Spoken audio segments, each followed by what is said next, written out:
Bonjour et bienvenue sur TechClash pour cette nouvelle vidéo. Aujourd'hui, on va parler du duel entre le nouveau Google Pixel 10a et son prédécesseur, le fameux Pixel 9a. Et pour décortiquer tout ça, je suis avec notre expert Marc. Bonjour Marc. Bonjour Léa, bonjour à tous. Oui, un face-à-face vraiment très attendu. Alors Marc, on entre direct dans le vif du sujet. La question que tout le monde se pose, le Pixel 10a est plus cher, est-ce que ça vaut vraiment le coup de payer plus? Ou est-ce que le 9a reste finalement le meilleur plan? C'est la question. Le 9A a vraiment mis la barre très très haut sur le rapport qualité-prix. Donc le 10A, il doit nous prouver qu'il est bien plus qu'une simple mise à jour pour justifier son prix. Allez, c'est parti. Première ronde, on s'attaque à l'extérieur. Ce qu'on voit, ce qu'on touche. D'apparence, ils se ressemblent quand même beaucoup, non? Est-ce qu'en main, on sent une vraie différence? Ah oui, et elle est assez nette. Le 10A est un tout petit peu plus léger, c'est vrai, mais c'est surtout sa finition qui change tout. L'aluminium recyclé, le dos mat, ça donne une sensation beaucoup plus premium. Et surtout, fini les traces de doigts, ce qui était un petit peu le défaut du 9A. L'écran, c'est souvent le point fort des pixels. Est-ce que le 10A arrive encore à faire mieux? Carrément. Il gagne 300 nits de luminosité. Ça peut sembler être un détail technique, mais dans la vraie vie, ça veut dire que l'écran du 10A est beaucoup plus facile à lire en plein soleil. C'est un vrai confort au quotidien. Et niveau solidité, là, j'ai l'impression qu'on ne parlait pas d'une petite évolution, mais d'un vrai bond en avant. C'est un bond de géant, oui. Passer du Gorilla Glass 3 au 7i, ce n'est pas anodin. Concrètement, le 10A est bien mieux armé contre les chutes et les rayures. C'est un vrai plus pour la durée de vie du téléphone. Ok, passons au deuxième round. On va regarder ce qu'il y a sous le capot, la performance, et surtout, on va parler d'un point faible historique des pixels de la série A. C'est quoi ce reproche qu'on entendait tout le temps sur cette gamme? Et voilà, la recharge.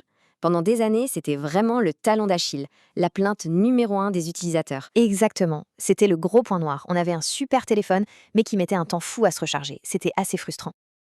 Alors, est-ce que le design corrige enfin ce problème? Et comment?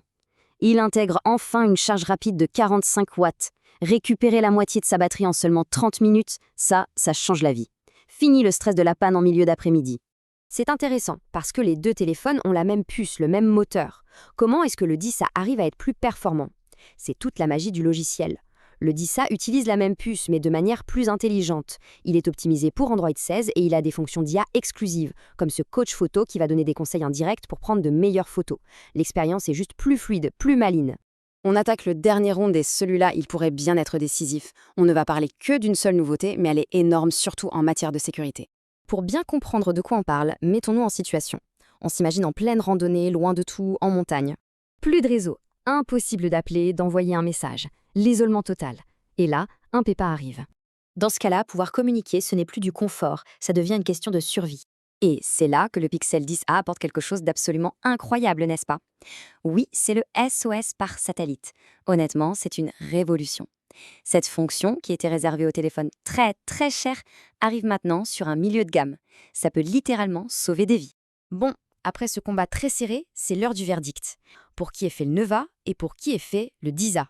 Quand on regarde ce résumé, le choix est assez clair. D'un côté, on a le prix imbattable du 9A et de l'autre, des innovations importantes sur le 10A. C'est exactement ça. Le tableau le montre bien. On a d'un côté la logique économique avec le 9A et de l'autre, l'innovation et la sécurité avec le 10A. Donc, si je comprends bien, il n'y a pas un grand gagnant à la fin? Non, il n'y a pas un seul vainqueur. Ce sont deux excellents téléphones, mais pour deux publics différents. Le 9A, c'est le choix pragmatique pour avoir l'essentiel en très bonne qualité sans se ruiner. Le 10A, c'est un investissement dans la durée pour le confort et la tranquillité d'esprit. C'est parfaitement résumé ici. Choisir le 10A, c'est vraiment s'offrir une tranquillité d'esprit, alors que le 9A reste le champion absolu du rapport performance-prix.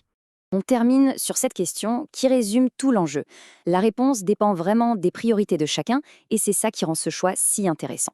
Marc, un immense merci pour toutes ces explications. Avec plaisir, Léa. Et pour tous ceux qui nous regardent, si cette analyse vous a plu, n'hésitez pas à laisser un pouce bleu ou un pouce rouge pour nous donner votre avis. Pensez à vous abonner à TechClash pour ne rater aucune de nos prochaines vidéos. Dites-nous en commentaire lequel vous choisiriez, le 9A ou le 10A. On a hâte de lire vos arguments. Le lien pour retrouver les produits est dans la description et l'article complet est sur jtechgeek.com. Merci de nous avoir suivis et rendez-vous dès demain pour une nouvelle vidéo sur TechClash.